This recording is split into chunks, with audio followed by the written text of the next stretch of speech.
You know, I'm always late. I'm so sorry. I apologize. But we got the brother College Genesis on, and today's topic, this evening's topic, this is probably going to be the last time I'm going to deal with the xenophobia issue in South Africa. You know, this will probably be the last time doing a video on this. But I gotta show something that I'm disturbed by. Let me pull this video up. Hold on, real quick. What's up, Colin? What's going on? What's up, Dynasty? I'm really tonight. Yeah, okay. I'm really disturbed by this. Hold on, let me share the screen. I don't know, my Nigerian people who are in the chat.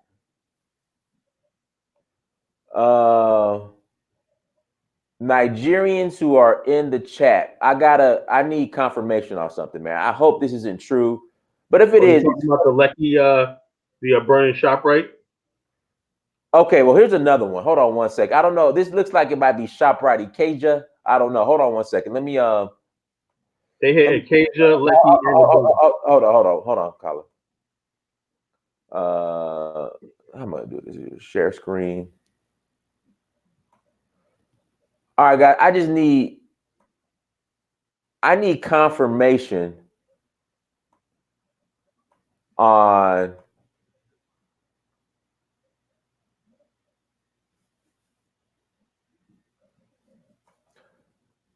guys. Okay, now if I pray to God that this isn't true. Nigerians, I'm hoping this is some old footage from something. I hope this is not from recently, but this looks like Ikeja, ShopRite Ikeja. Now, Nigerians, let me. I gotta just now, guys. Even though it's ShopRite, and yes, ShopRite is a South African owned conglomerate, but from my understanding, correct me if I'm wrong. Number one, in order for ShopRite to come into Nigeria, and I could be wrong on this one, but what I'm about to go into, I know I'm definitely right.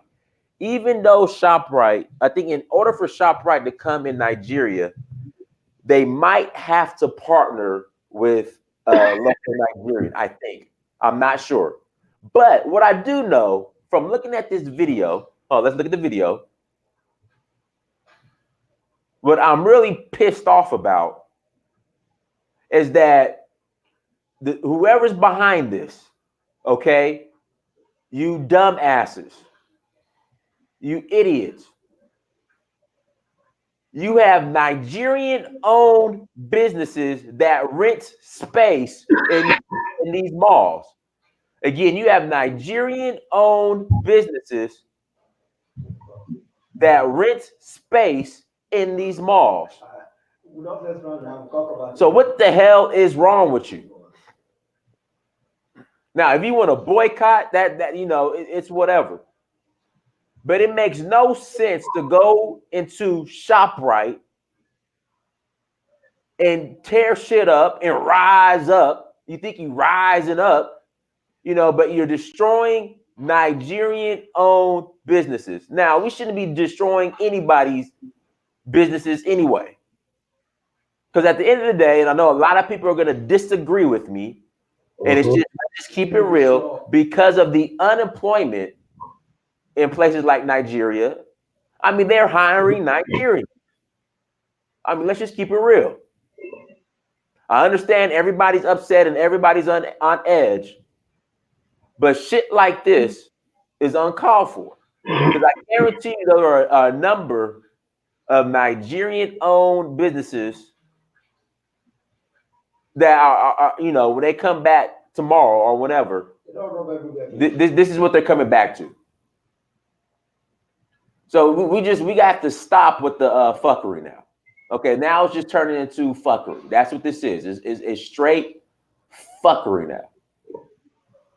So I had to lead off with this, because this I'm gonna probably do a whole nother show on this too. But anyways, but go ahead, Colin. Go ahead. I mean, look at this. I mean, why? It's a shame. I mean, why? Why? Nigerians, why? I mean, Yeah. So you go and you're destroying Nigerian-owned businesses now. Makes no sense. You know, you're trying to rise up, but you're not rising up now. You're not rising up. Because again, you know, even here in America, when they was talking about we're gonna boycott Walmart, we're gonna boycott Walmart. And I'm like, hold on, okay, now Walmart in Atlanta, the staff is probably at all the Walmarts, Cascade, East Point, the joint that East Atlanta, that would be what street is that? Is that Gresham? I think Gresham. You know, you go in there, the majority of the employees are, you know, it's 90% black. Now, if you're not trying to come with a solution where you can hire all these employees, what's the point of boycotting? I mean, am I missing something, Colin? No, you're not wrong at all. And like I said, to this point, I always said before, is everything when black we talk about, we got to boycott, we got to rise up, we got to tear shit up, we're gonna wreck shit and whatnot. You know what I'm saying? And then it shows you that it's not just black people in America. And the segue to the show tonight is like black people worldwide feel powerless. You know, and the only way we act out is with violence. You know, we don't act out. This is what governments are for. The thing that should have been happening now, to be honest, we're gonna play a clip of the government officials basically of South Africa throwing the black immigrants under the bus. They're wrong for that. But what gets me is all these countries had 25 years of post-apartheid to build relationship. Why does the South African government feel so comfortable in throwing Nigerians and all these African immigrants under the bus, right, to save their own necks? The truth is, South Africa failed the black majority population. That's the truth. You know, we can't tell that to our friends. You know, our friends on Facebook. You know what I'm talking about, right? Because there's so many people that look. Let me tell you something. When you're down and out, and I think Black America plays a lot of role in this. You know what I'm saying? We have a lot to blame in this because we want that. We want so badly to see a modern African country. We're willing to settle for anything, just like civil rights. We settle for crumbs, right? Because we don't want to feel like we're failures.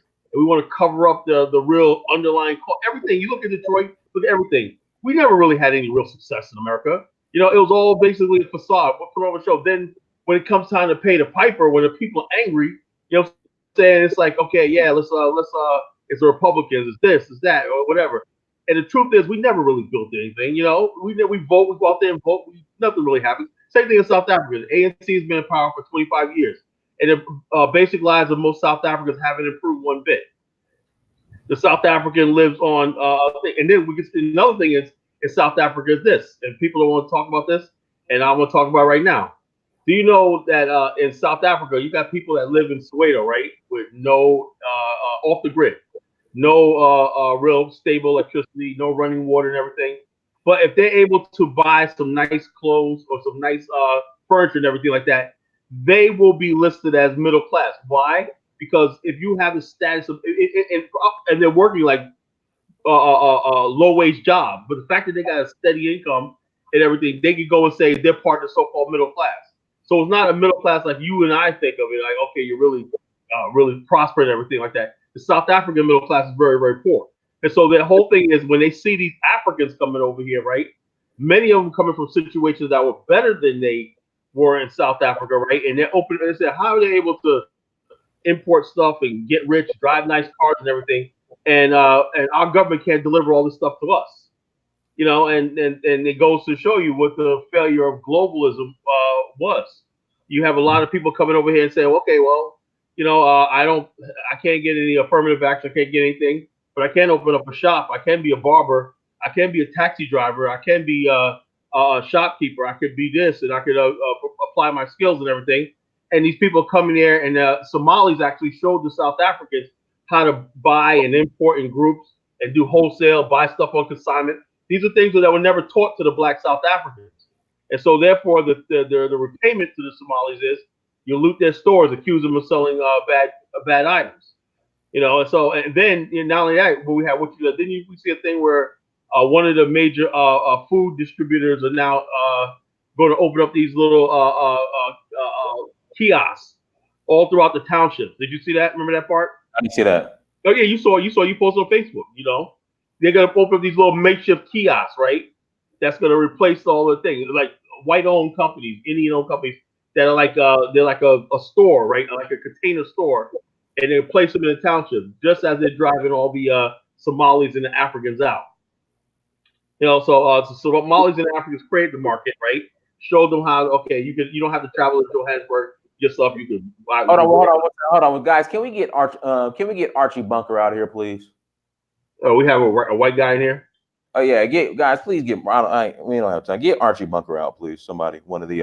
Well, we don't need these clowns in here tonight. This is our space. Okay, but I just leave art. Okay, whatever. Guys, make sure you hit that black like button. We have 200 people watching. Please hit that like button. If you're not super chatting, the least you could do is hit the like button. Okay. All right, go ahead. Okay, now here's the problem. Here's the problem. Like I've been saying this for years.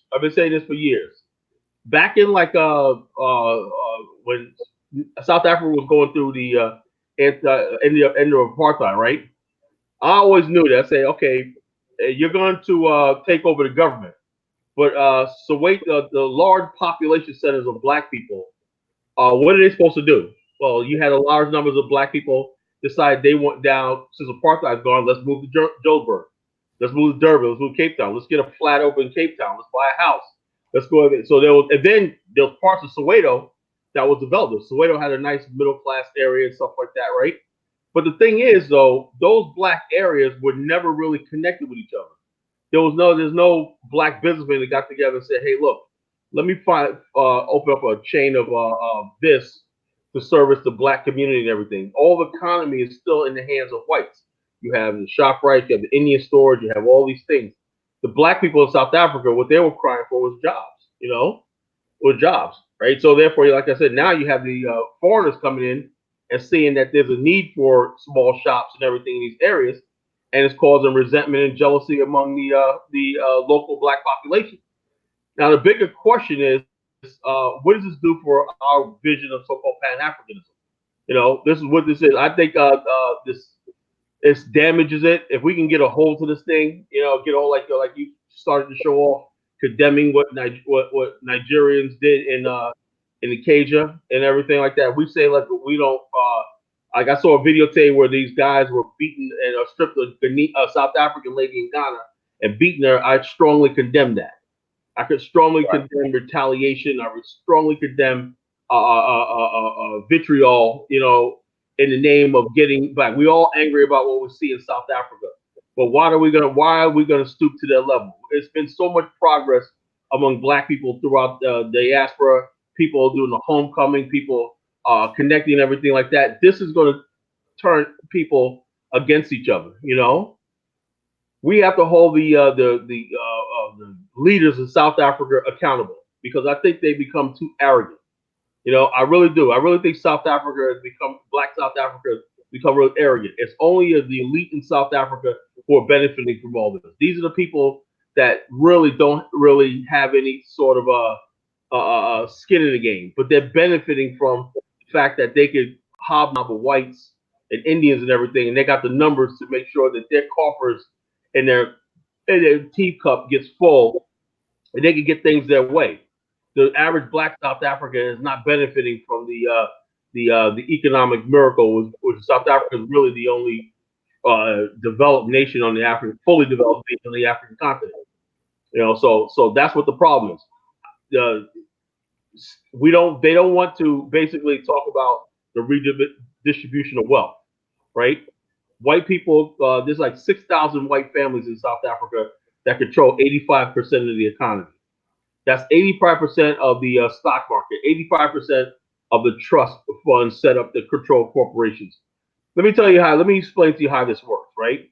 When you have options and stuff like that, there's a thing called derivatives. Derivatives are things that derive. When derivative comes to the word derive. In other words, when you have something like an option that's derived from something that's in principle, something that can be paid, a debt, whatever like that, those derivatives can be spliced up into many different things and put in bonds, put in trust, whatever like that, which individuals can invest in and hold money into. Majority of the trust and all the wealth that generates from South Africa, from the railways to the electrical companies, the power companies, the water companies, everything are in the hands of white families. Okay, so therefore the commodities market, everything that derives, that produces derivatives and produces wealth, right, is in control of the white minority. Now, something that struck me years ago, right, and this is where I started figuring this all out. I always knew there was a problem, right? I don't know if you remember this, right, guys? There was a couple years ago, there was these white Afrikaners who were trying to wage a so-called race war, and they had a video out talking about their training in the Northern Cape. You know, they have the Aranya, you know, the separate states. Right. Yeah. They're getting Yeah. yeah, I remember that. But the thing that bothered me about that was they were saying, well, and then the whole thing about Aranya, the separate Afrikaner state, whatever, right? And even though at the time I was saying no, I still say white people should never have a state in Africa, Black Africa, no, never. The thing that bothered me was the way the white liberals were acting. They were like, no, this is contestable. No, we believe in one South Africa. And they were also being dismissive about the farm murders, right? As they will say, well, these are not racial attacks; these are isolated criminal incidents. And I'm saying, why are white people going out of their way to cover up farm murders? Why? Because they know there's a real problem in South Africa as far as wealth distribution. And they know that these farm murders have everything to do with the whites that control the wealth in South Africa, right? But these white liberals live in a world where they are out surfing, you know, every day. They're taking trips overseas to Australia. The money is just piling into their bank. They got so much wealth. They don't have to deal with the day-to-day consequences. Now, the whites that live in the rural areas are bearing the brunt of all the conflict in the country. You know, that's what the thing is. So how do we basically do that? Well, we started a thing called land reform, right? Well, we're going to take back farms and everything like that. That didn't work out, right? Now, when it comes time to actually, Colin, you do realize that ever since this has been going, for some reason, the whole land reform thing got. Of course. I think a lot of it just had to do with the elections. Yeah, elections. Okay, because the election was Julius Malema didn't win, right? He didn't win, right? So the idea that we're going to take back land and everything, and actually Cyril Ramaphosa, the president, said that when he's going to have land reform. That was just to get reelected. They said, okay, well, we rather the whites, even the blacks said, okay, if we're going to have land reform, if we're going to lose something, at least we won't lose everything with Cyril Ramaphosa, and that's why he won. So when that opened, now it's time to actually do it. Many of the black people figure, okay, well, geez, if we take over these lands, do we really have the capability and skills to do the same thing that the whites do? They basically feed the whole sub-region. Make no mistake, a dairy farmer in Southern Africa is selling milk all the way up to Kenya. You know, that's the truth. You know, a lot of the farm produce and stuff like that originates in South Africa is in the markets throughout the Southern Africa region. Now, can you replace that and put money into South African corporates if you take the farms away? I don't think black people are in a position to do that right now without some major investment. We can do it. Black people can do it. But the whole thing is, though, wouldn't it be easier just to keep going the way they're going? Now you got black people saying, okay, well, we're not going to get the land. We're not going to get the wealth. What do we do? Well, the thing is, start talking about these other foreigners that's here. They're the problem. They're taking all the wealth. They're stealing your stuff and everything. This is a stall tactic, right? To divert attention away from the real problem, which is land redistribution and the confiscation of white property and wealth. And the whole idea is if we did do that with the whites, we're going to face international sanctions. You know, we're going to lose everything. We're not going to have, we'll never have the Olympics again. We'll never have all these things. Remember something? In 2010, South Africa pulled off a miracle with that Olympic. Well, not the Olympics, the World Cup. That was a miracle, you know. And so, therefore, there's a large number of South Africans says this is the way we want. We want tourists coming in. We have modern cities and everything. And then I'm gonna say something that's really, it's gonna be really, really controversial. And it's the truth of the elephant in the room. There's a lot of South Africans who don't consider themselves Africans. They always say things like, "Yeah, last time I was in Africa." I hear that from South Africans all the time. You know what I'm saying? We got these Africans coming in South Africa. You know, I haven't been to Africa in a long time. So also, what do you consider Africa? Anything outside of South Africa is Africa. In other words, basically, anything that's modern is is not African, you know, and so forth. There's a lot of resentment and a lot of envy. Who are the main ones attacking Rwanda right now? If you're on the PLO group, who are the ones basically attacking Rwanda right now? It's Black South Africans. You know, Rwanda's this, Paul Kagame's this. They're basically deflecting on everybody. Then South Africans are putting out the message. I saw a video today where this one South African brother was like, "These guys aren't all Nigerians. Some of them are Tanzanians. Some of these criminals are actually South Africans themselves, but they have this vitriol towards other Africans that are successful. They don't like Nigerians and they don't like Rwandans. They say Paul Kagame is a dictator and all this stuff like that." I had a South African tell me that he doesn't like Nigerians because they're too flashy at the club. Yeah, and they get all the women and stuff like that, you know? So it's deeper than that. So therefore, instead of dealing with the whites and what you have in South Africa, I don't know what to do. Whites are entrenched in Southern Africa. Do we just basically accept the fact that there's never going to be an Azania? You know, I don't think there is. After this riots and everything, do you think there's going to be an Azania and people going to rise up and whatnot, throw the whites out and have this panic? No, I don't think so. Why? Because it's easier to basically blame the problem. I would have set the record straight on something real quick. This whole, listen, heroin, cocaine, and all that shit was in South Africa before Nigerians even started in South Africa. So I don't know why we keep blaming this on South Africa, on Nigerians. Yeah, and then what gets me is no matter where the criminal comes from, they're always from Nigeria. You ever notice that? Right. It's always Nigeria. Why? Because there's some Nigerians who are involved in crime, right?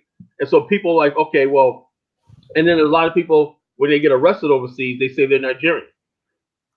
You know what I'm saying? The people automatically assume they're from Nigeria. Say, well, I'm a Nigerian, I'm carrying a Ghanaian passport. But they don't want to shame their home country, so they dump everything on Nigeria. You know? Same thing will happen if Black America starts going around living overseas in large numbers and everything like that. They'll say, oh, see, the crime for the Black people together. Since we're not in large numbers in Africa, they can't put the crime on us. So the Western media have their targets, who they want to target as far as like slander their name and slander their country. Right now it's Nigerians, tomorrow it could be us. So therefore, like I said, and so there's a lot of envy in South Africa towards there's a lot of South Africans who are not happy about the success of Rwanda. Why? Rwanda is a black country. South Africans have been convinced that a rainbow country. They've been convinced by the whites that you are what you are. South Africa is because we're a mixed race country. We're a rainbow nation. Look at America. Black Americans are the most successful black people on the planet. Why? Because they live in a white civilization. This is what's going on. This is what's going on. And we have not solved this problem. Kyle, can you go into the whole infrastructure, South African infrastructure not being black owned in South Africa? Can you go into that? Okay, this is the issue right here. I got to say this right. It take me a minute to get this all out. When whites lived in Cape Town for almost 400 years, 300 something years. Okay, like 1692, I think it was. John Ram Beeback. It was a trading post, right? But Europe, the Dutch began to settle there and basically do business with the indigenous Kikoi people. Okay.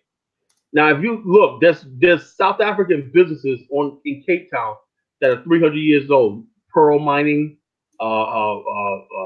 wineries and stuff like that, and everything. That's 300 something years old. 300 something years old. South Africa has a large marina, right? The railway that Cecil Rhodes built links Cape Town, right, all the way to the interior. Now, at the same time, right, there's another rail line. The port of Durban, right, goes from Durban all the way to the interior through Lusaka, Zambia, all the way up to Zambia. Everything that the sub-region gets, right, whether it's industrial equipment, furniture, whatever it is, originates in those two ports.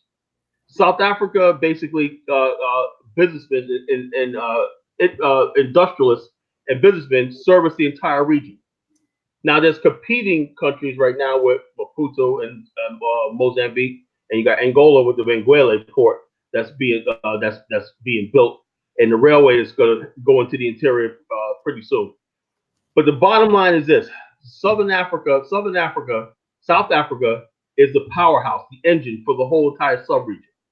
South Africa, people say take back the land. It's not that easy. South Africa if you get rid of South Africa collapses, the whole entire, I would say half the continent will go down, because that's how powerful the South African economy is. Most of the countries manufacture goods, heavy industry and everything originates in South Africa. Cape Town is a place to do business on the African continent. People don't realize that. If you want to do business on the continent, if you're in telecommunications, whatever like that, logistics, whatever like that, Cape Town's a place you want to be to. So this is why Cape Town's also the whitest area in South Africa, the least African of all cities in Africa. So this is what you're up against. So you have black people, right, say, okay, this is our country. Politically and culturally, okay, we look at blacks as the majority and everything. But the mechanisms, the logistics, the infrastructure of South Africa is in the hands of whites. Mm-hmm. Wherever the railways connect, the railways were always built linking white areas, whether it's in the Transvaal, the Orange Free State, the Gauteng, and all these areas like the Eastern Cape and everything. The railways, the highways, the grid, the power grid and everything are in majority white areas. And black South Africans always lived in townships and segregated places, right? They're trying to get onto the grid, and they own a power company called Eskom, right? That's doing pretty well, right? They're doing pretty well. But the thing is, though, the majority of still in parts of KwaZulu-Natal, they're not on the grid. They don't have any sewer system, no water system, and everything. And they still. Well, I mean, Durban is considered KwaZulu-Natal. Yeah, but that's Durban. Durban's only one city, right? You go to rural areas of KwaZulu-Natal, it's like there's no infrastructure. Well, I mean, because it's like the village areas. Rural areas. But even the rural, even in South Africa, the rural areas they've been pretty much modernized. Now, when I was in KwaZulu-Natal, I went from the airport to Durban. Right. So, I mean, I could be wrong, but I don't know. I think that's something we have to ask. That's something we have to ask the South Africans. Yeah, we have to ask South Africans. They're better like that. My understanding is that there's black areas, right? But the thing is that Pietermaritzburg and places like that, the capital and everything like that, the Zulus in South Africa have a little more than the rest of the continent, the areas like you see in Eastern Cape and the Cape Town and stuff like that. So blacks are just outside of the main grid and everything, and never gonna happen. I think it was you that told me the story about the white missionary they gave 100 wives to, and damn near half of KwaZulu-Natal. Did you tell me that story? Well, I don't know if about 100 wives, but I do know that it was like 50 wives they gave. Yeah, the Zulu. Yeah, but the thing is, the Zulu king gave him a strip of land, right? And I don't know about the wife part. I know it was a celebration. He said, okay, you use that land and everything. And now they thought it was temporary, but now, like I said, eventually the British took it over and everything became part of it. No, I think that white family still owns it, man. I didn't know that. I didn't know that part. I didn't know that part. So. Another part. But the point I'm trying to make is this, though. The whites in South Africa, along with their black partners now you understand something right here. You have whites and you have black partners, right? The blacks have integrated into the white system, right? That's just the way it is. It's a white-black partnership and everything right there. And the whole thing is, okay, we're South Africans, right? Black people are like, okay, at least we have a modern country and everything, right? We can boast about our country being the only black, fully modern country. And to be perfectly honest with you, black people in South Africa have somewhat of a higher standard of living than most of the people on the continent, right? But it's a shame in 2019 that what should be for everybody, running water, electricity, and all those things should be the basic, right? That's seen as something coveted. We got running water. You're taking our resources. You're taking this. You're flooding our hospitals. You're taking our healthcare. You're flooding our schools, taking our education, everything. That should be the basic of any modern society. So therefore, there's a lot of resentment from the black South Africans who say the Africans, the other indigenous Africans are coming there taking all this stuff from them and everything. And so therefore, they're like lashing out at them. Now the question we ask is, Are we expecting too much from Black South Africans? You know, do they? So, to me, what they seem to want is they want their country all to themselves. Now they'll accept some Black people from the West who got money and stuff like that. And like what I was going to say before is this: the Black South Africans, the Black Africans that are coming there, to me, reminds them, right, of the reality of Africa. You know, I saw this one video where this guy was like saying, "Look at all these people on the streets." He's a Black South African saying, "Look at all these people on the streets and whatnot. Our country now looks like I forgot what country he said. Looks like Lagos. You know, look at all these people on the street and everything like that."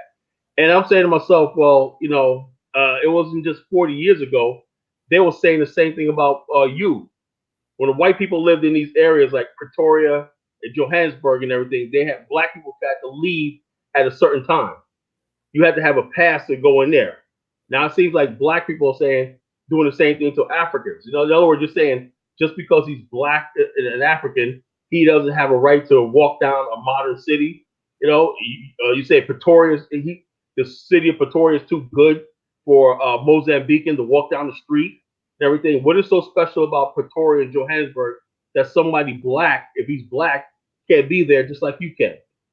You know, in other words, Black people, you don't deserve anything nice. You don't deserve anything beneficial. But at the same time, they're not saying anything about the number of Chinese that are there. They're not saying, they don't say that about the Indians there. They don't say anything about the white people there and everything. It's just this thing, and like I said, people have framed this wrong. It's not xenophobia. It's Black on Black hatred. Why? Because as long as poverty and underdevelopment, right, and people believe in things are scarce, dominates the Black world, whether it's here in America and here in Africa and whatnot, we're always going to have this thing. We're always going to have envy. We're always going to have jealousy, and we're always going to have pettiness. You know, people don't understand, well, why don't we build the continent? Why don't we make it a place where everybody can benefit and put our skills and everything? But we want you to be short-sighted. Okay, I got a little, Johannesburg's a first-class city when I'm a proud South African and everything. And you had this one guy saying, well, yeah, our South African businesses, you know, we dumb. I'm like, wait a minute here. You're Black. You're saying those businesses that are in Nigeria and everything are yours? You know, don't they? Correct me if I'm wrong. The people on ShopRite, are they Black or white? Am I missing something, Dennis? The South African that brought ShopRite there. You know what? Let's look it up. I'm pretty sure they're white, but let's look it up. Hold on. So why these Black South Africans talking about our businesses in Africa, our mining companies in Africa, our transportation companies, our this, our that?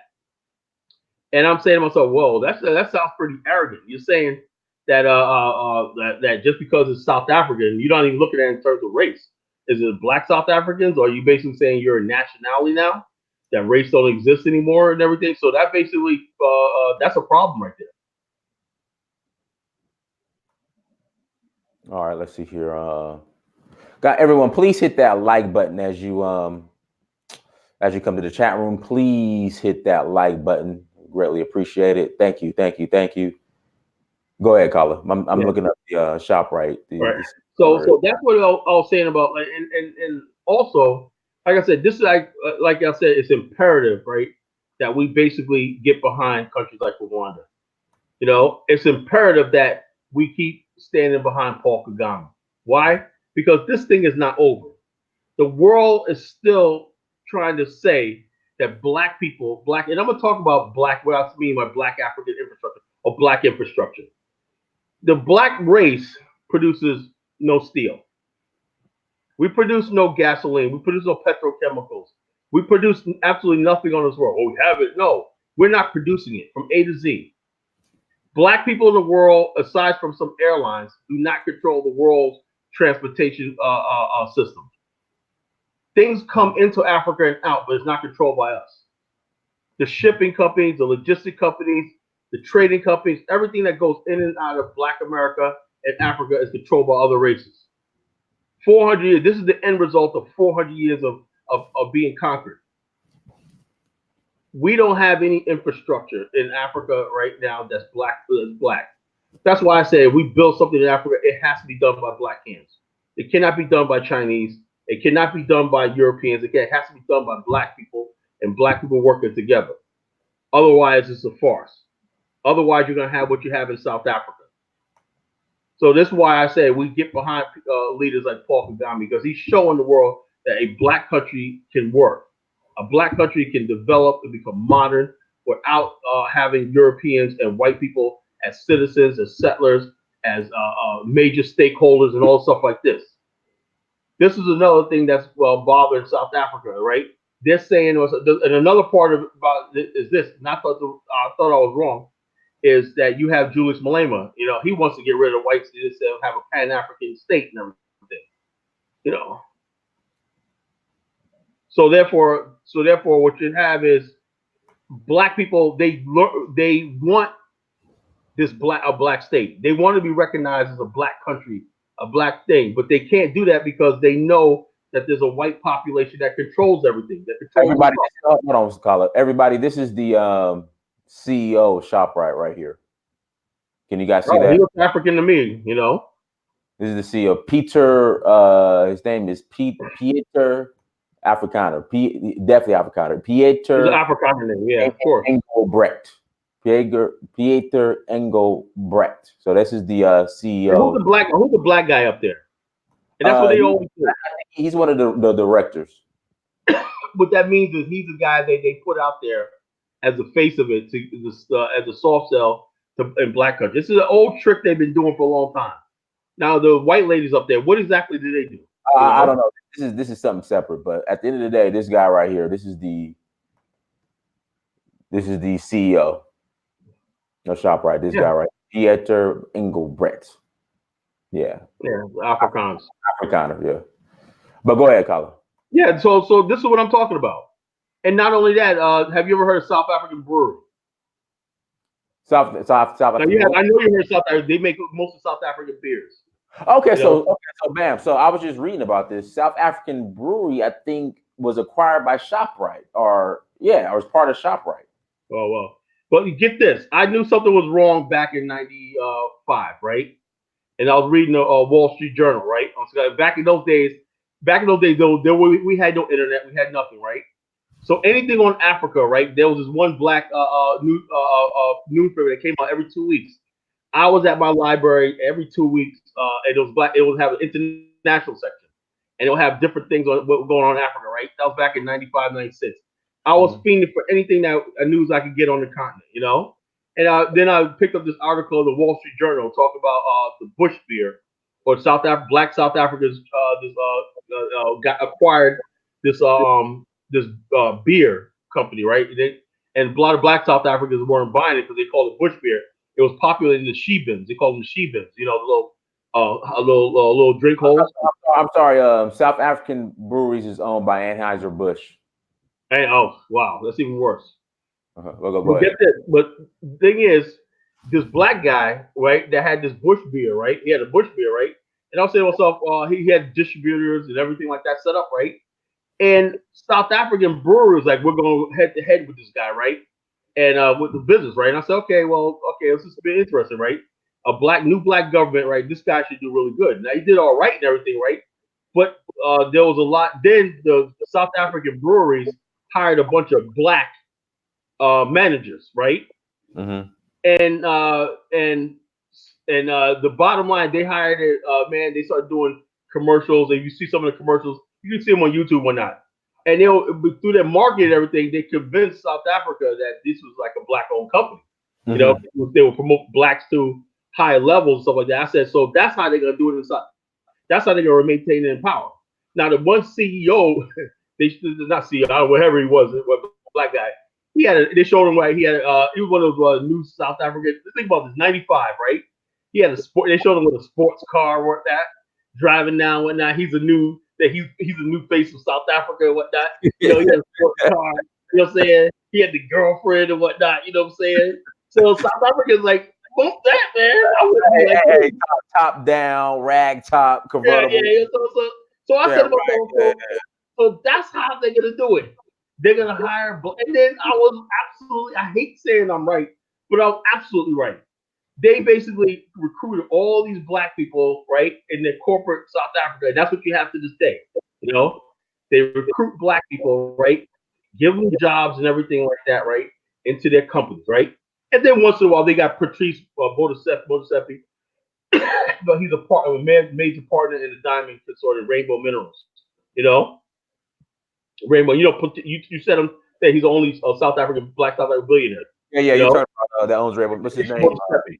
Most Epic. Yeah. Yeah, Rainbow Minerals, right? I remember when he got that deal, right? And that was a deal where they took over a failing mining company. They got government loans and everything. They rehabbed some of the mines and stuff like that. I remember when that happened. Anyway, the whole thing is We have 360 people watching. Guys, please hit that like button. hit the like button, folks, so you don't miss something. We're good. Our caller's gonna sing. Our caller's gonna sing. But the thing is about that is that the problem with that is the whole thing is this. And another thing was we had another wave that came into South Africa, which is so-called African Americans arrived in like '95, right? The African Americans arrived with Coca-Cola, no Pepsi, with Whitney Houston. You know what I'm saying? And you had a whole bunch of American companies that came over there, and they put it on the front page of Black Enterprise magazines and everything. And they was basically hiring South Africans. Companies were hiring African American CEOs and professionals to run a lot of companies and everything. We got to go through the whole thing. Why? Because they want to put a black face on white businesses and everything, you know? So therefore, there was some South Africans grumbling about, okay, African Americans are getting all the companies. Ford came back, South Africa. It was a black man thing. Matter of fact, one of the, I don't know if you heard about this incident. One of the major pharmaceutical companies CEOs was an African American from Philadelphia. I don't know if you heard about this, but a couple weeks ago, he went back home and he was in Philadelphia. He was the one that was taken out of his car at gunpoint with his wife and daughter in the car. Did you hear about that? No, I didn't know. A couple weeks ago, right? And he was like, I remember him, right? He was a CEO of a major pharmaceutical company in South Africa for years right now, but he came back to America. I think he still owns it, but he was in America. He had a nice house in an exclusive neighborhood outside of I forgot what part of Pennsylvania it was. I think it was I forgot what part, but he was on the street, and the police pulled him over, right? And asked him, "What are you doing this day?" He said, "Well, I live here and whatnot, you know." And he pulled him out at gunpoint, and his daughter and everybody was traumatized. It went on. The cop was a rookie cop, but I remember him because I remember reading about him in Black Enterprise magazine, years about 15 years ago. But that he opened up a pharmaceutical company and everything. So therefore, the whole thing what I'm trying to say is this: there's a lot of African Americans who went over to South Africa and opened that was headed companies. And actually, the documentary is called "Roots Without Something Without Borders." Black Without Borders. Yeah, Black Without Borders. That was the second wave. The first wave was in '95. There was a lot of companies. The second wave with Black Without Borders wave, where black people went over there on their own. You know what I'm saying? Yeah, Eugene Jackson. You had the African Venture Partners and several. As one lady does something. That was the second wave in 2006. And so therefore, like I said, I'm not going to down South Africa. We have a partner, Mark Blanton, who has a business, the only African American owned tourist company in South Africa. He's doing really well right now.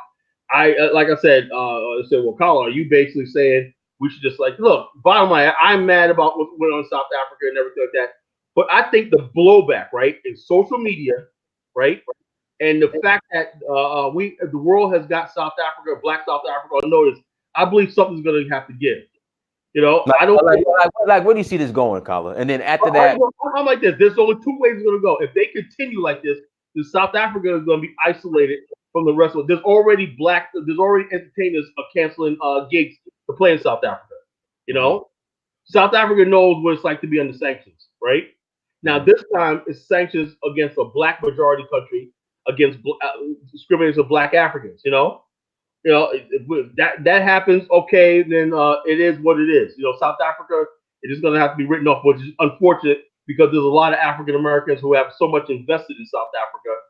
We've always had something invested in South Africa, and so therefore it hurt that, and it'll hurt the black people who actually need jobs and opportunity there.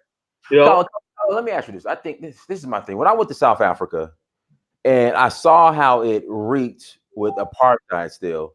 Yeah. Me, Black American, I'm like, why would I come live here? I understand why, because of all the modern infrastructure. That's exactly what it is. Okay. That's exactly what it is, Dinus.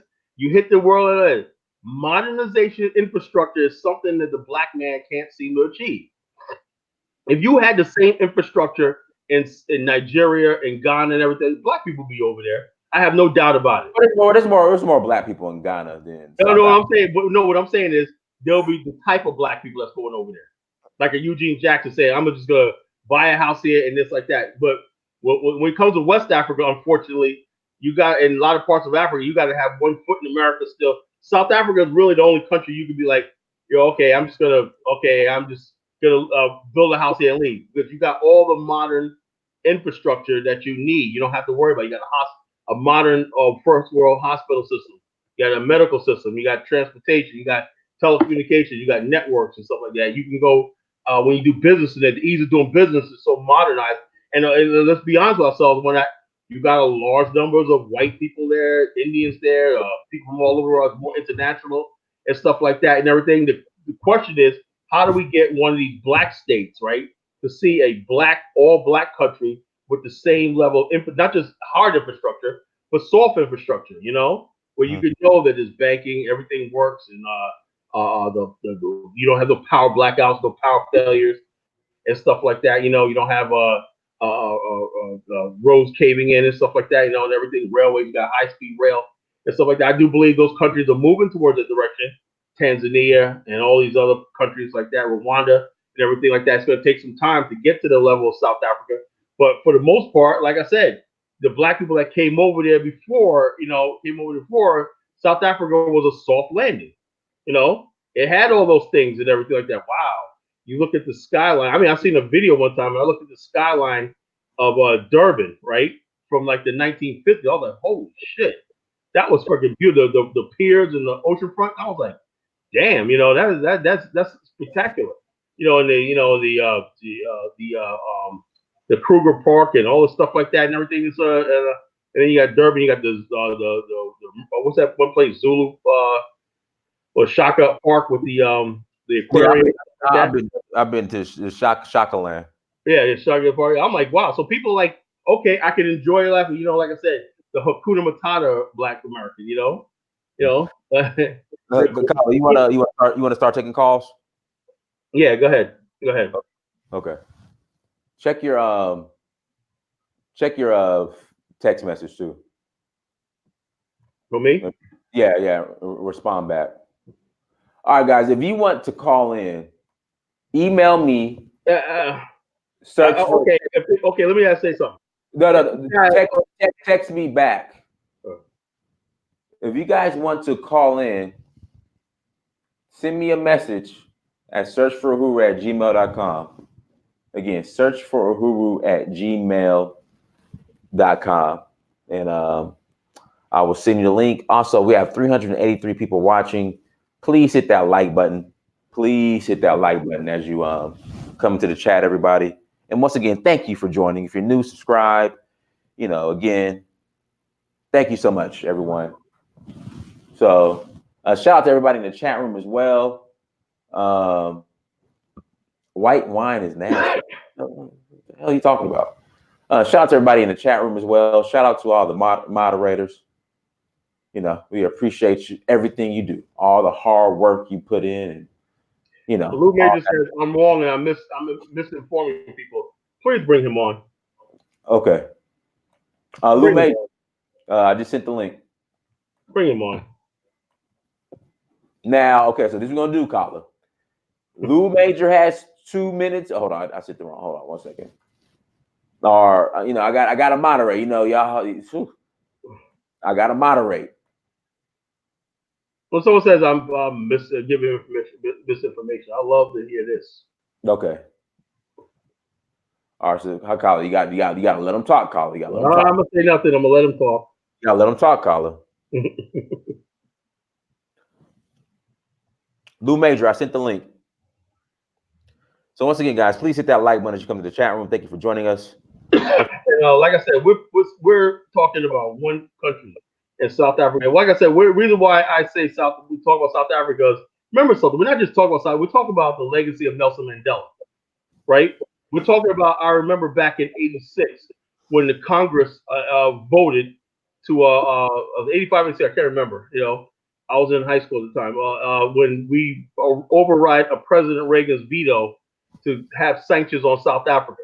That's what brought the ANC out of exile, and also it brought the negotiations to end apartheid up. All right, go ahead, Lou Major. And also, I'm gonna tell you, I don't like talking to people who don't have a freaking face. I can't see. Lou, can you show your face, Lou? The place that I'm at, I'm actually in a public setting, and so to answer your question, and with considering what's going on behind me, I would not feel comfortable doing that. But okay, well, Kala, Lou, go ahead. Okay. So Kala, I'll be happy to, in our next interaction, we can do it from my office and stuff like that. I'm just not in a position for that. Please do. I like when I talk to people. I like looking. All right, Kala. Let me talk. So Kala, there's a couple of points that you made here, and that I'd like to. So before I make an outright accusation, I want to ask you something. When you say that, you said a couple of things. You said that a modern infrastructure is something that the black man has not been able to achieve. That's the first thing I believe you said. Yeah. You said that no other country in Africa is as modern as South Africa. No, it's absolutely true. Those are absolutely true statements. That's the absolute truth. South Africa generates more electricity. It has more paved roads, has more railways, it has more airports, it has more telecommunications, it has more continuous electricity than any other country on the continent. It's been like that for decades. Okay. So let me go ahead and respond back to that. So the first thing that I'm going to start off with the fact that you said South Africa is the most advanced country on the continent by all actual indicators in terms of human growth development index, HDI, which is the most important indicator for development. South Africa is like number 4 actually. Botswana, which is 100% black, has always been led by black, actually has full electricity, 100% electricity throughout the entire country, is full, besides the rural areas, which is the case in every country on the planet. It's fully paved, has full modern infrastructure, has a per capita income that is significantly higher than South Africa, and has actually always. So the average South African, here's numbers. I'll just simply use numbers. The average South African makes $13,000 a year. The average Botswanan makes $18,000 a year. Botswana scores higher in the Human Development Index. The only thing that Botswana does not beat South Africa in is universities as a whole.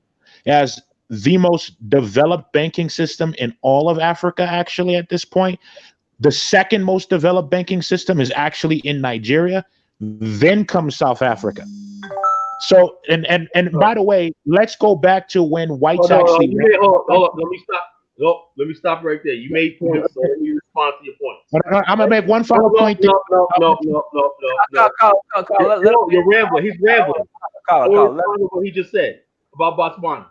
First of all, Botswana has less than 2 million people. South Africa has 50 million people. So how in the world can you compare a country with 1.2 million people, not even 2 million people, with a country of 50 million people? South Africa, when you talk about South Africa, what you talk about is the modern South Africa. It's people that's on the fringes of South African society. That's what the problem is. You got people still living in Soweto townships and everything like that. They're moving into the modern world, right? You got two things in South Africa. You have the first world and the third world in one place, right? When people live in the first world, you take a city like here. Let's not forget about the whole country. Take Cape Town as a city. Cape Town city. Show me one country in Africa that has a wealthier or more powerful city than Cape Town. Lagos, Nigeria is significantly more powerful and wealthy. No, bro. No, it's not. It's not even close. As in actual numbers. Do numbers matter? Hold on. First of all, Lagos. Let me say something. Lagos, Nigeria, right? Only produces. You know how much they produce as far as a kilowatt hour electricity? 4,000 kilowatts. You know what the state of Alabama is? 25 million people. State of Alabama got 5 million people, and they produce the same amount of kilowatt hours of electricity as Lagos, Nigeria. So how the hell are you gonna tell me that's developed? Okay, so to answer your question, in terms of GDP, per capita income, and overall importance to the continent, Lagos is a significantly more important city. Matter of fact, Addis Ababa is more important. Cairo is more important than Cape Town. Luke Major, are you here just trolling? Or are you serious? No, I actually live in Africa and I know what I'm talking about. You live in the United States. I would say this, Kala, outside of tourism, I mean, now I would say when it comes to tourism, Cape Town by far, but all the other indicators, I mean, it's Lagos. I mean, the infrastructure. It's not even close. But I'm saying this. Here's the deal. Look, I love Lagos. I love West Africa, and I'm team Nigeria all the way. You know, I'm team all these other countries and everything. But let's be honest with ourselves and everything. When you look at South Africa, like the fishing industry in the marine in South Africa, right? Right now, South African marine fishing industry is one of the largest in the world. They're pro money, right? Right now in West Africa, it's Chinese trawlers that are that's selling fish to Nigerians and everybody else in West Africa. So what are you saying? You go by the indicators and everything. That's not real, tangible. Listen, remember what Kala, remember what you said.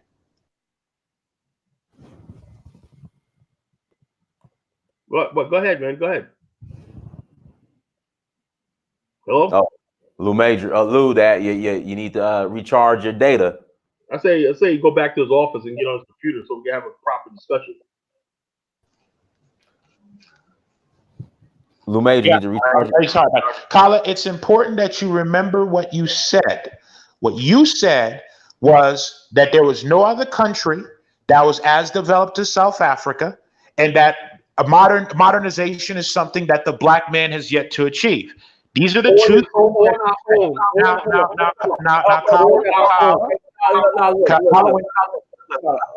All right. Lou Major, go ahead. Respond. Okay. This is what we're gonna do. Everybody gets 3 minutes. I got the timer.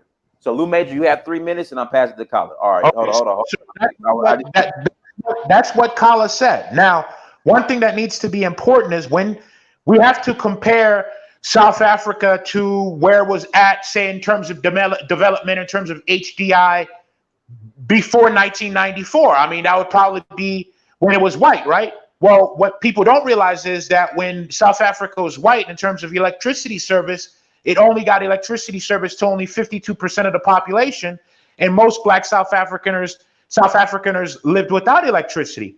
Now South Africa has electricity to 90% of its population.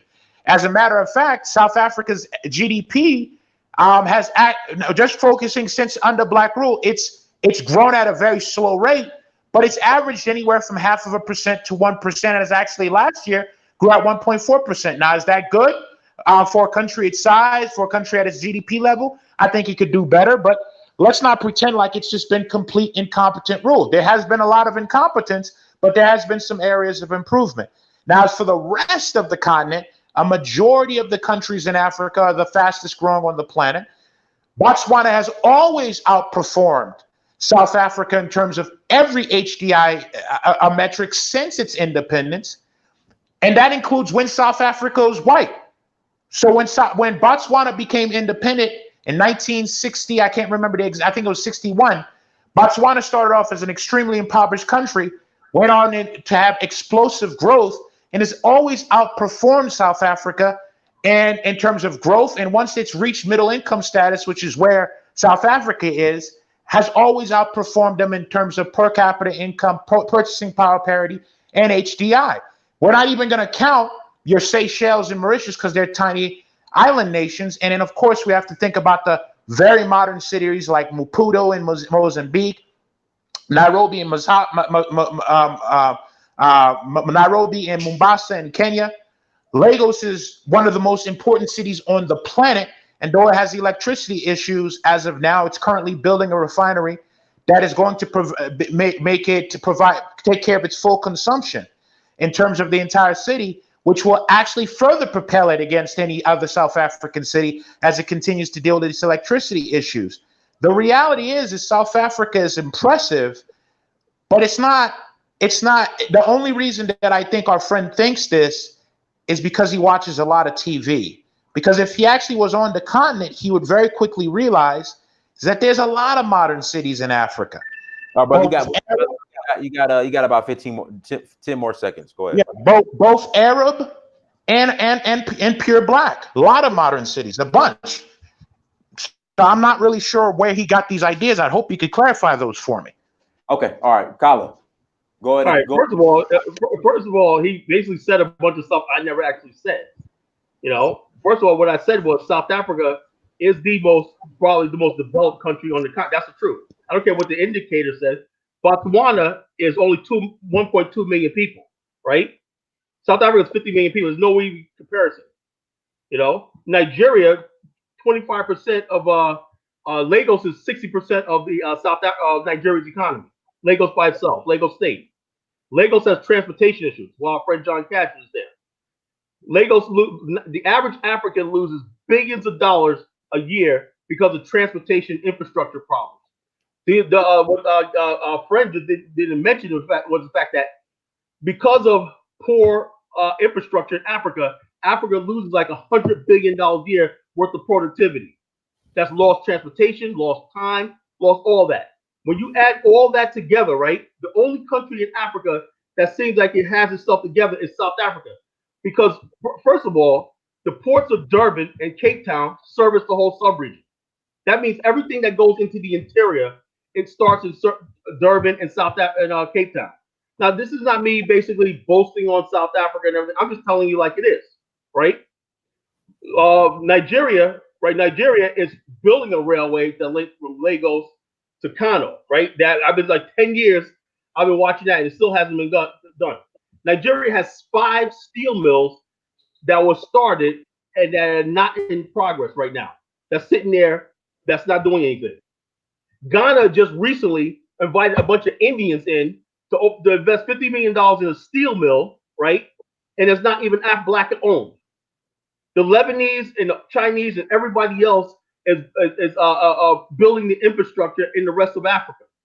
You know, now this does not mean that that we can't do it, but there's a reason why the Chinese are building railways, the Chinese are building power plants, the Chinese are building ports, and the president of Tanzania just recently threw the Chinese out and said, "You cannot have a port. We don't want your port because of the terms and conditions." The Chinese almost took over the power system in Zambia because of defaults on loans. The Japanese president just warned the Africans at this summit they just had in Tokyo, whatever in Japan, about the debt trap. So as more and more African countries get into development, right? Where is this development coming from? It's not coming from Africans. It's coming from the Chinese. That's when I say the black man, I mean, where are the black industrial companies? Where are the black logistics companies? You know, where are the black companies that build roads? You got 10 seconds. We don't have that. So all these indicators you're talking about, right, is because what's left in Africa is what the Europeans left there. And now the Chinese. There hasn't been one African country or African conglomerate that hasn't. Show me the shipping line. Where's the African shipping company? Okay, Colin. Okay. All right, go ahead, Lume. Okay, so here's what I feel like has just happened here, and I think this is so. Initially, Kala said that. Well, I mean, we all heard what Kala said, so I'm not going to repeat it. And so now it's where is the black this, where's the black that? Okay. Oh, by the way, because of the fact that Botswana is a small country of 2 million people, so therefore somehow it doesn't count. Okay, but what I think I think might not be getting said here or understood is before 1994, South Africa was in essence a country that was built and was being run by, and all of the benefits was being enjoyed by less than 1.5, 2 million people, the white population there. And so the entire structure of that country, when power was taken in 1994, was you had a country whose resources was hoarded all the way to the top to one small group of about 2 million people, which means in actual parity, South Africa and Botswana were about the same place. And you should also understand that with Botswana in particular, when it became independent, there was nothing there. So it's been built up completely by blacks, 100% by blacks. The Choppies, one of the second largest grocery chain, is a black-owned grocery chain. Furthermore, Maputo, which 10 years ago was a fishing village, it is now one of the most modern cities on the planet, not just in Africa, on the planet. If you look at pictures of Maputo, you're thinking you're looking at Miami when you were in the good old days. That was built up 100% by blacks. And by the way, I don't think Mr. Genesis understands that currently Angola and Mozambique are actually recolonizing Portugal. It's a huge controversy right now because it's Angola and Mozambique that are loaning money to Portugal because Portugal can't sustain itself. You know, the countries that at one point in 1975 were Portuguese colonies, Portugal, one of the biggest debt holders of Portuguese debt is Angola. Matter of fact, a lot of Portuguese are moving to Mozambique and Angola to find work. I don't know if our friend knew that, but that's okay. He's in the United States, so I'm assuming he doesn't know these types of things. And so that's not, by the way, Nairobi wasn't built by white people. When Nairobi got its independence, Nairobi was a nothing town. It was a small port city. It was a town, literally a town. Now Nairobi is a modern city. Dar es Salaam. You got 10 more seconds. Dar es Salaam, not too long ago, was a small town. Now look at Dar es Salaam now. It's one of the most thriving cities on the continent. Okay. And matter of fact, currently in Tanzania, there's a new capital being built. Oh, by the way, there's also the thing is, Dar es Salaam's not the capital of Tanzania. I don't think. They moved it from to Dodoma, and Dodoma is now being built up. Dodoma is the new capital of Tanzania. All right, brother. All right, we got to get. All right, Kyle, go ahead. All right, now he just told me everything I've been saying for the last couple of years. I know all about Angola. Matter of fact, I got partners in Angola. I know all about Angola. I know all about Maputo. You're not telling me anything new. You're singing to the choir. Everything you're doing right now, you're singing to the choir. And to make your own point, I don't know what your point is for coming on here tonight, because you're saying all the stuff I've been saying for years. My point is, as far as like what's going on in South Africa right now, is the fact that you have a country in Africa that feels that it's the only country in Africa that works and everything like that, and it's the only country in Africa that that you can work because it's all white. Now, basically saying that yes, black countries can do it, and I've been saying that for a long time. We don't need white people in South Africa, white people in Africa. So you're taking words that I didn't say, and you're trying to twist it around and say you didn't know about. I know all about Angola. I can tell you everything you know about Angola. I can tell you everything you know about Maputo. I know all about that. Matter of fact, I'm in a conference with the Angolan officials who are building a railway that's going to link the Beguele port of Angola to the interior to Zambia. I know all about that. You know, I talk to these people all the time. I know all about the alternate port from that linked Harare in Zambia to Zimbabwe to Maputo. You know, a modern city. We know all about Maputo. You're singing to the choir. You know, the point is traditionally, you know, South Africa is the only country that basically has its own modern, that the whole country, 99% of the people have electricity. That's something, you know, we don't have in the rest of Africa. I'm not saying it's not going to happen, you know, so we don't have it. Now, another thing I want to talk about too is this. In Africa, right? In Africa, what we don't have is black African owned shipping companies, right? Shipping companies. Do you know the biggest trade thing that can create so much wealth in Africa is Africa to African trade? Paul Kagame just said that. He said we don't trade with each other. The new lady at the African Union said Africans don't trade with each other. Right now, most of the African infrastructure, if you look at right there on Google Earth and you put in shipping, right? Most of the shipping that goes from Africa out of Africa is done by European ships. Everything from Lebanese shipping companies, Greek shipping companies, Spanish companies, everything goes outside and inside from the continent. You know, these are things that we have to solve. You know, so I don't know what we're debating about. All right, Colin. All right, Lou, go ahead. Hold on. Okay. Go ahead. Oh, my bad. Go ahead. I'm so that. Well, hold on. I'm hitting the unmute button. Okay. Go ahead.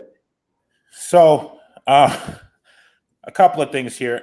And I'm pretty sure people in the chat have been listening to this conversation. Maybe I'm insane, but did Mr. Genesis not say that modernization is something that Black people have yet to achieve, or did I just mishear him?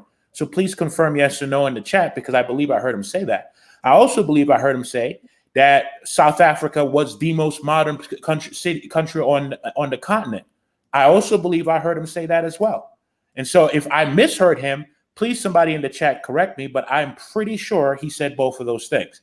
Now, as for African shipping companies, let's go ahead and go through this. Kenya has a shipping company called Asaline Shipping Company. That's Black owned. Hold on. How do you spell it? How do you spell it? ASLIN. Asaline. AS. Yes, ASLIN. It's based in Nairobi, Kenya. Okay, go ahead. Okay. East African Commercial and Shipping, which is also based in Mombasa, Kenya. That's Black owned. Okay. Now we could. Brother, I'm just trying to confirm that. ASLIN. Yeah, ASLIN. Okay. African Shipping Line, Kenya. Okay. Okay. I'll go ahead. All right. East African Commercial and Shipping Company, Ltd. That's also out of Kenya. That's Black owned. So there's several more I can keep going, but those are just the two off the top of my head. There's at least 10 or 15 of them, but off the top of my head, that's what I can tell you right now. I'm trying to find information on this Aslan one. I can't find. I could be, if you would like me to in a moment, I could go ahead when he's talking. I'll actually email you a link or something if you'd like me to do that. Yeah. Please email me the links. I'm sorry. Go ahead. So those are just the two off the top of my head. The reason I know those two particularly is because I use them for my own personal business purposes. So, and I know that there's more. So let's start off with that. Now, if we want to say that South Africa has the best universities on the continent, I don't think anybody would argue with you. But then again, there's an argument too, because the African Leadership Academy is very quickly outpacing the University of Johannesburg, which is apparently the best university in the continent of Africa. What you're seeing, here's the deal with South Africa in general, okay? There's a couple of things. Number one, most of what you're seeing, the xenophobia, or as I would call it, or most people on the continent call it Afrophobia, you're seeing is amongst poor South Africans. There's a nice burgeoning middle class of South Africans in South Africa. We could, and when he said middle classes in South African middle class is very poor, now I should inform everybody here that that's also incorrect. Now, of course, the purchasing power parity, our middle class South African is about 11 to 13,000 US dollars, but in PPP terms, it's about the same as a middle class American. Mm-hmm. PPP terms, meaning what you can buy dollar for dollar. So for everybody on this chat, please know that Kala Genesis was incorrect in what he said. I don't know why he said that. Maybe he's going off of old information. There's a nice middle class. You got 20 more seconds, bro. Right, but now what you're having here is a lot of poor South Africans who are upset and angry because they are poor. There's high unemployment in South Africa, 38%. And what you have to understand is that the government, similar to what Trump has done to maintain power in the United States, is using xenophobia and division to distract or deflect attention from their failings as a government, from the fact that they are corrupt and they've allowed the 6,000 power families in South Africa to pay them off. Okay, and so they're using xenophobia. It's important we understand that. I'll email you that information. Okay. All right, Kyle, go ahead. Okay. First of all, when you say shipping companies, when I say anyone can have a shipping company, right? That don't mean you're controlling the logistics of it, right? Show me the logistics of the company. Show me the last time you've seen an African-owned shipping vessel docked into an American port. I would like for him to show me that. Show me the name of the company and where the port of call is in the North America. Show me anything product that's shipped over on an African vessel to the United States.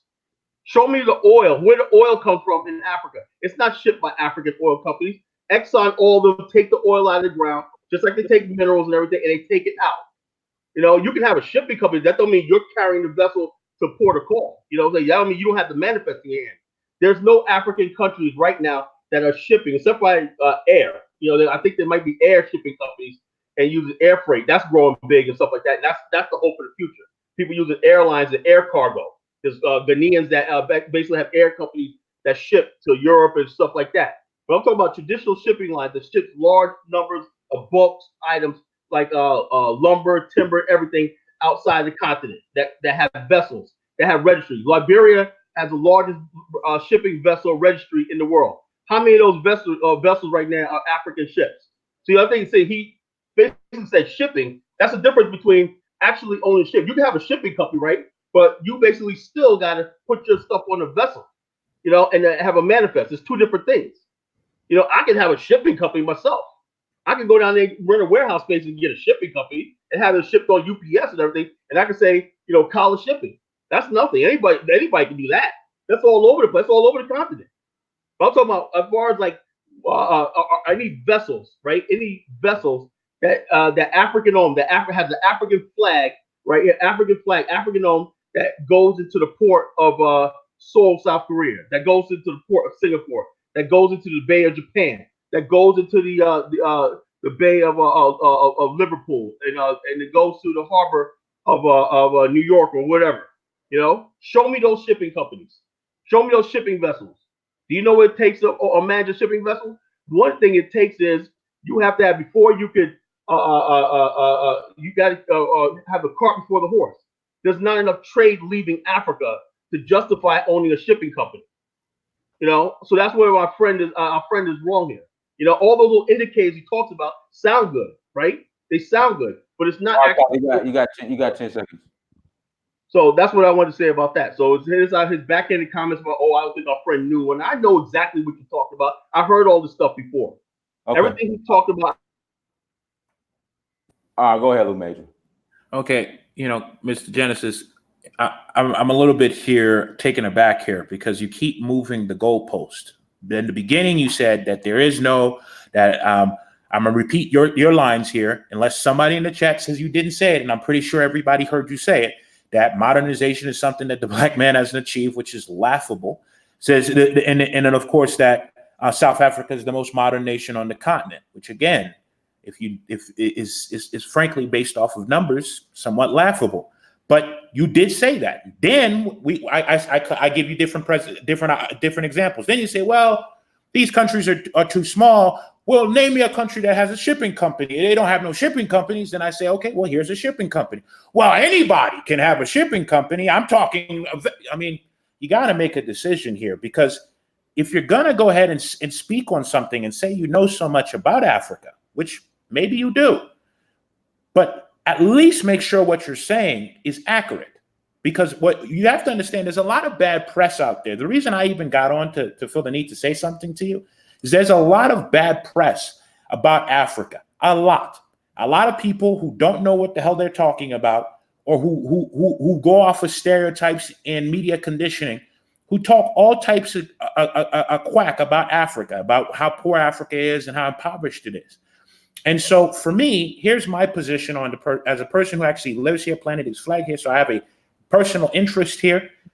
It is very frustrating when I hear people say that, especially another black person saying that, right? So you get on here and there's all these people who are listening to you. Most of them haven't been on the continent, and you're saying some blatantly false things about the continent and what's going on. And for me, I felt that there was a need for me to come on and say something, because we can't have people leaving this conversation thinking what you're saying is true. Now, do I know if these African shipping companies own vessels? No, because I'm not in the shipping business. What I do know is that a majority of countries on the planet, okay, their shipping companies rent vessels because because it is cheaper and more profitable that way. And another thing I feel that needs to be said here is, I don't think, maybe you do know this, but there's a lot of trade that's happening between East Africa and the Arab world and Asia. A lot of trade. We're talking trillions of dollars worth of trade. Trillions, not billions, trillions with a T.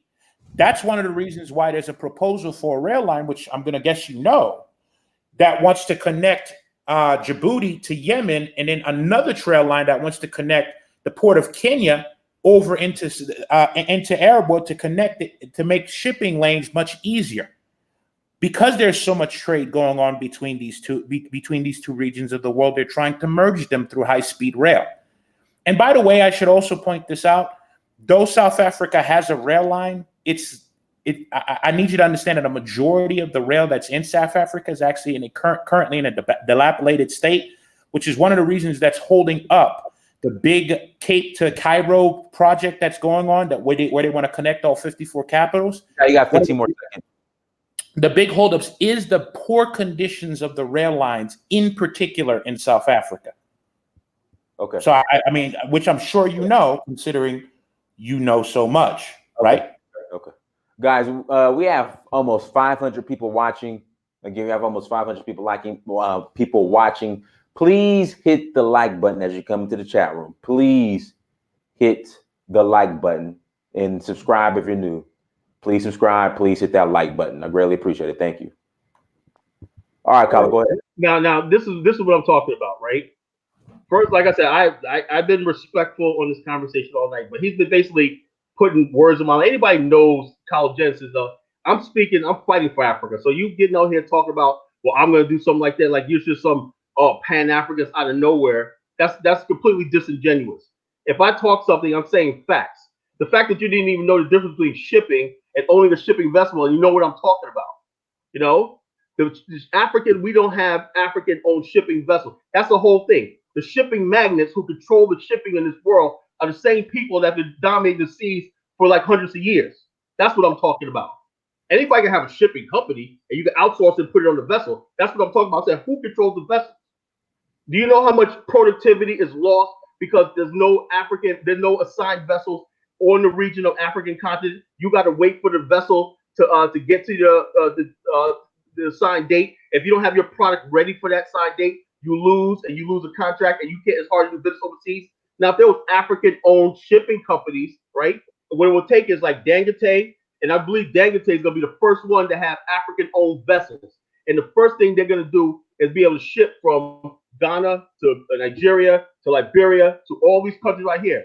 I'm speaking up for Africa, you know? So getting on this show trying to make it seem like I'm trying to talk down to Africa when you're over there trying to make $1 and whatnot, I'm just thinking about the well-being of the whole freaking continent, you know? So coming on here trying to challenge me like, oh, I'm here for Africa, I'll plant my flag, and then you stay in Ghana and make you a little bit of money, you know? If you want to have an intelligent conversation, right, a respectful conversation, then you talk to me. But don't come in here talking like you got the answer, this, that, and the other thing, and I just showed you don't know what you're talking about.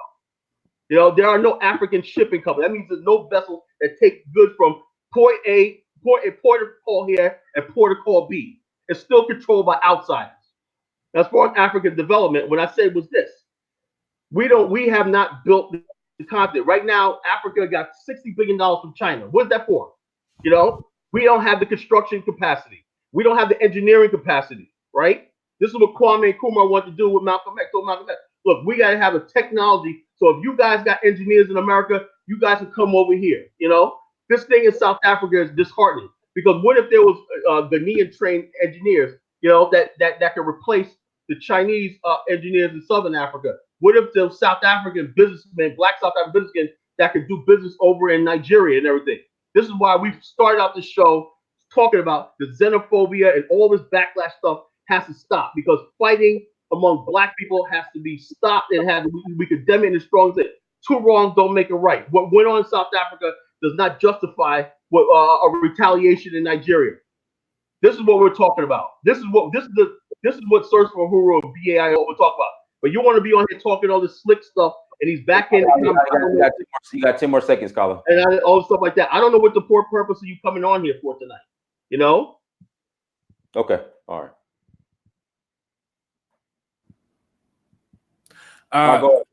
So let's go ahead and unpack what you just said. So now you're saying that African countries don't own vessels. Whether or not that's true, I couldn't confirm that at this point. However, what I can say is about 85% of countries don't actually own shipping vessels. I believe this because I'm an import-export. About 90% of all shipping vessels are owned by European countries.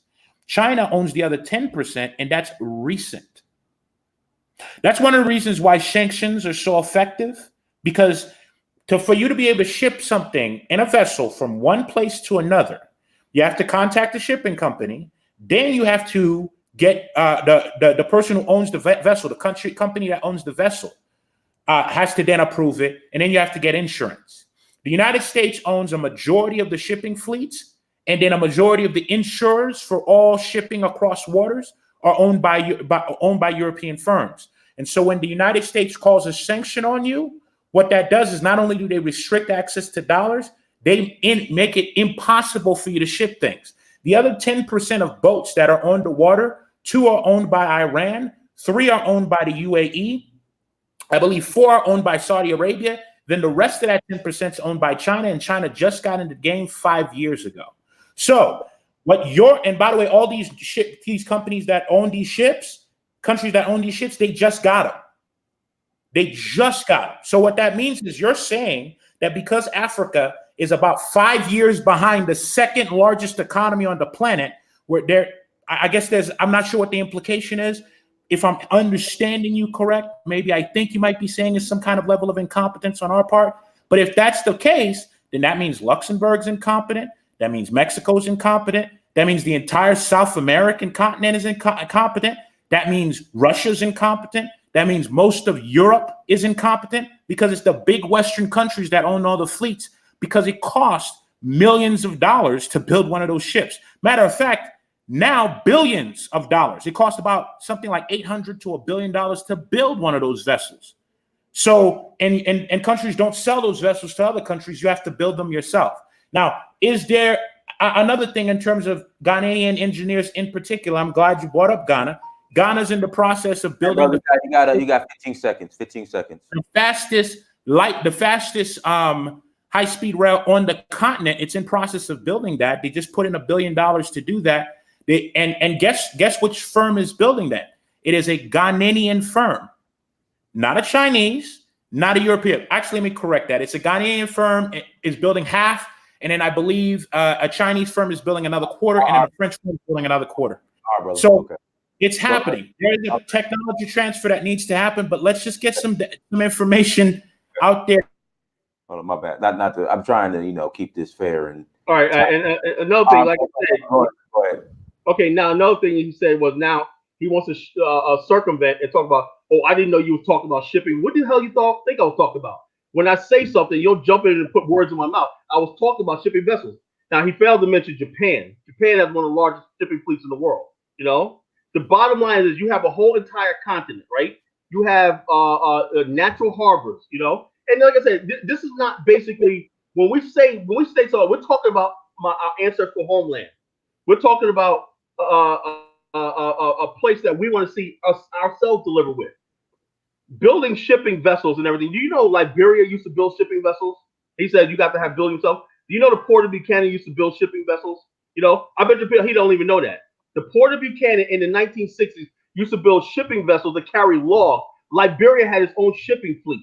They used to ship logs and Liberian goods all over the world. Liberia had a shipping company in the 19th century. So and now that Liberia had one of the port of Monrovia was a port of call. It had the largest shipping registry in the world. Along with its own ships and everything. So this idea that Africans, that's what I'm saying basically is this: we have people like Dangote. I know it's going to happen. If Africans got together, right? Like a event that happened in 1979, 78 was the Lagos Plan of Action. In Monrovia, Liberia. And there was agreement between all the countries of West Africa and the Mono Union Plan. What they were going to do is say, oh, we're going to have one currency for West Africa. That was to set the stage for ECOWAS, right? That we have right now, right? And it was going to make the OAU the preemptive organization for the continent. In other words, basically what they were saying was, instead of being part of the French Union, the British Commonwealth, everything, that we're going to have the OAU is going to be the preemptive organization for the continent. There was suggestions over there by the Tolbert to build the first African-owned vessels and a shipping fleet to trade in intercontinental trade around the continent. Ports of from Mombasa to around the Cape of Good Hope to Luanda to Cameroon to Freetown, Sierra Leone to the Mediterranean. We're going to build a shipping ship to have Africans trade, being able to have access to trade with each other around the continent.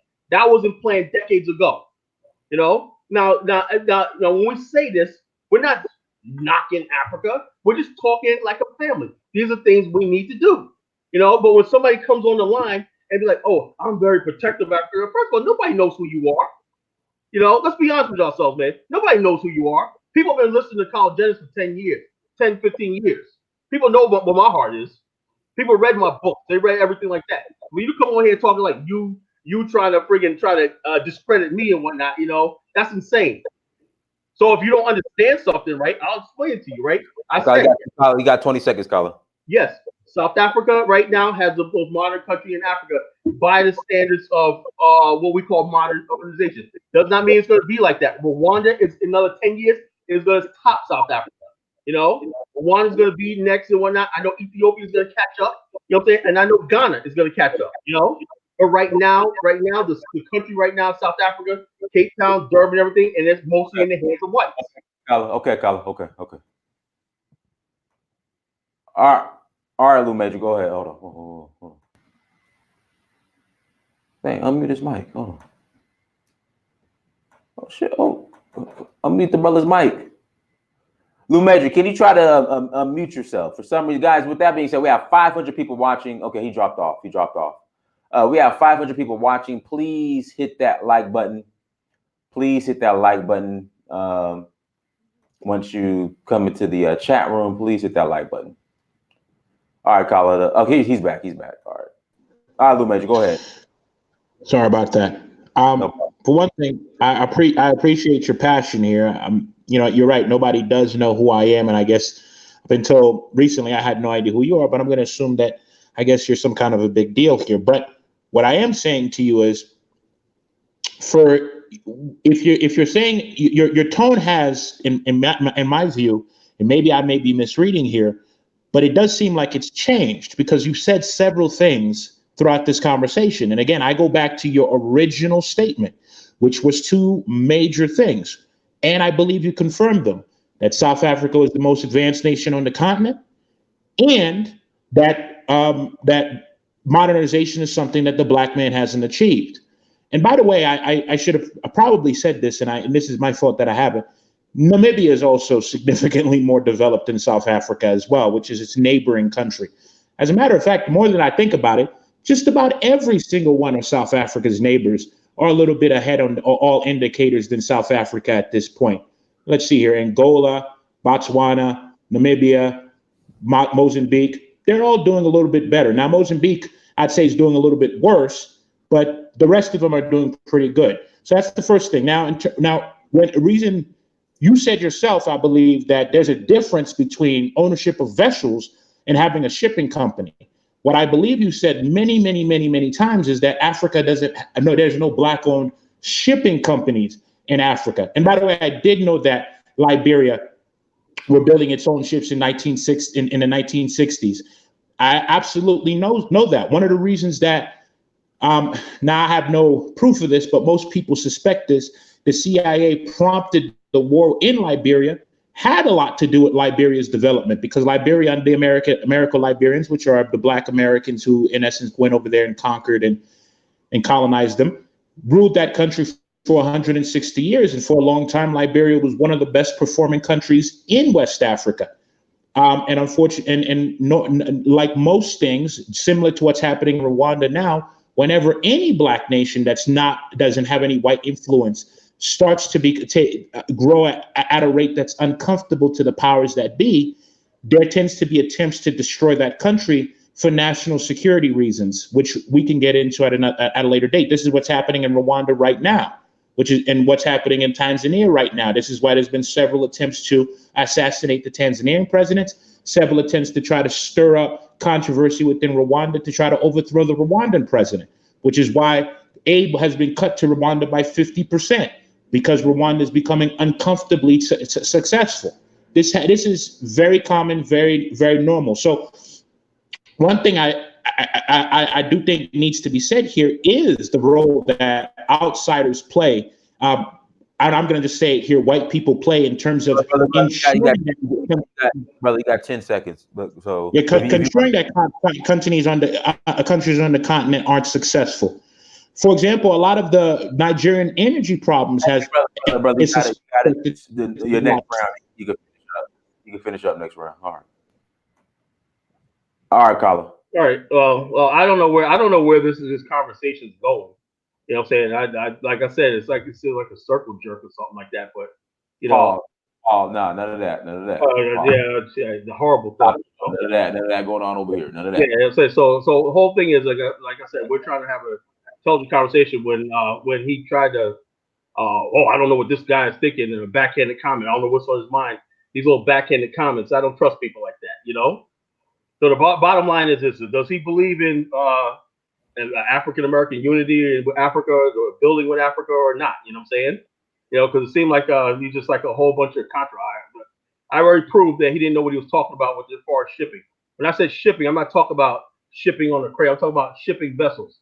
Now, there's no reason why Dangote could build the world's largest oil refinery. He's going to build the world's largest shipping because he has to get his cement, right, and his machinery to different parts of Africa. And the bottom line is, you put you have to if you know business, right? If anybody knows business, right? Before you take the steps, and also I did ship things before. I know all about shipping. You got to have a shipping insurance. I sold shipping insurance before. I know all about how you have to have a manifest. You have to have I forgot all the terminology. You have to have a manifest. You have to have a letter of credit. You have to have all that stuff like that. I know all about the thing. And I got a lot of librarians that I'm in contact with right now who are teaching me even more things about shipping or stuff like that. Because I know that's going to be big like that. But they know when you talk about shipping, they ship stuff all the time. My friends of mine ship stuff to Liberia all the time, you know. And he said, like, there's shipping and there's the people who carry vessels. You got to put your stuff on a vessel company, right? Now I know Dangote, Nigeria has 200 million people almost, right? You have almost that many people in the African sub-region right there and everything. The people have goods and services and machinery that has to come in. They have finished goods that have to come out. Now, shipping right here, Africa loses $100 billion a year in net outflow because of poor roads and the fact that they have to rely on foreign companies to ship goods outside, foreign vessels and everything like that. Got to bring stuff in, and foreign vessels bring stuff out. You know. Now, if Africa has shipping stuff right here, that's good. When he said the Kenyan, there's a couple of companies in Kenya that ship. That's good, right? Because that's a growth thing. Why? Because once you have enough of those shippers, right, they're going to get together if they have the right government in place, the right policy in place, and they're going to have, first of all, have a steady contract with a shipping company, right? And then eventually, after there's growth, they can project growth, right? You got 10 seconds, and then we're gonna do one more round. And I'm going. But this is what I'm talking about. When somebody cuts you off halfway through a conversation and take half of what you say and try to throw it around and everything, what is your ultimate agenda? If you want to have a conversation with me, you can learn a lot. If I could probably learn a lot from you. But if you're gonna come on here and act like these dumb Negroes that we have on YouTube all day trolling with a bunch of nonsense, I don't need to hear it. Okay. All right. So listen. This is the last round. All right. Lou Major, anything you want to say in closing? In fact, what I'll do, I'll give each of you 4 minutes, extra minute to close out. So, Lou Major, anything you want to share in closing? And if you want people to reach out to you, you can do all that too. So you got 4 minutes. Take it away. So the first thing I should probably point out here is that in terms of inter-Africa trade, the $100 billion that you've referenced to many times, most of that will be solved with inter-Africa trade. And you are right, there are some infrastructure issues within Africa, but most of the shipping that's going to be done within Africa is going to be done through high-speed rail, and that's currently being built right now. I mean, as we speak, high-speed rail is being built all over the continent by both outside firms and interior firms as well. Now, in terms of purchasing of ships, I mean, I have a hard time with that sentiment, and maybe in your 4 minutes you can clear this up. What are you implying by the fact that African countries don't own ships or vessels when a majority of countries on the planet don't own vessels? because that's just kind of how it worked. The Western countries control the seas. They own the ships. They have the naval capabilities to control the ships. That's what the entire Belt and Road Initiative is about, to deny the Western civilization the sea power, the maritime trade power that they currently have. That's the entire point of the Belt and Road Initiative. That's why it's such a threat to Western hegemony. So I'd really love it if in that 4 minutes when you speak, you could explain to me why Africa not having ships somehow makes it, I guess, less competent, or I'm not sure what your implication is, because again, about 85% of countries on the planet, 85 to 90% of countries on the planet don't have vessels. And they're not allowed to have vessels because the attempt to acquire vessels will be seen as a threat. They'll accuse you of trying to build up your naval sea power, and they'll use that to sanction you and potentially invade you, which is what has happened for centuries. And the only reason China and Japan, if you notice the countries, and I always include Japan as a Western country because the West includes Japan as a Western country. If you notice, all the countries that have ships are Western countries, excluding the few Arab ones and now China. So I'd like for you to give me some clarity as to the implication that you seem to be implying by African countries not owning ships. So that would be the first thing I'd like some clarification for, if you don't mind, when you get on here. And look, my agenda was very, very simple, and I think I stated that in the beginning. I felt that the way you were portraying, I guess, Africa, in particular Black Africa, by saying those two comments that I'm not going to repeat again, I felt like that was inaccurate and wrong. And so I got on here to challenge you on that, to get you to explain what you meant by that. And to this entire conversation, besides Africa not owning vessels, I still don't fully understand what your implication is by that. Because in terms of infrastructure, a lot of African countries are catching up and are ahead of South Africa.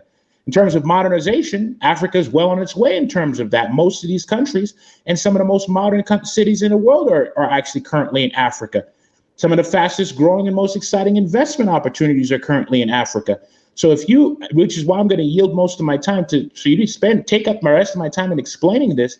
Please explain to me a couple of things. What is the implication that you're trying to make about Africa, of it not owning vessels, when 85% of countries don't own vessels, and there's a lot of military reasons for that? Please explain that to me. And please explain what you mean in terms of what you meant when you said that Black modernization is something that the Black man has yet to achieve. Please give some clarification. With that being said, I give the rest of my time. Okay. All right, brother. All right, Kala, you got 4 minutes. Go ahead.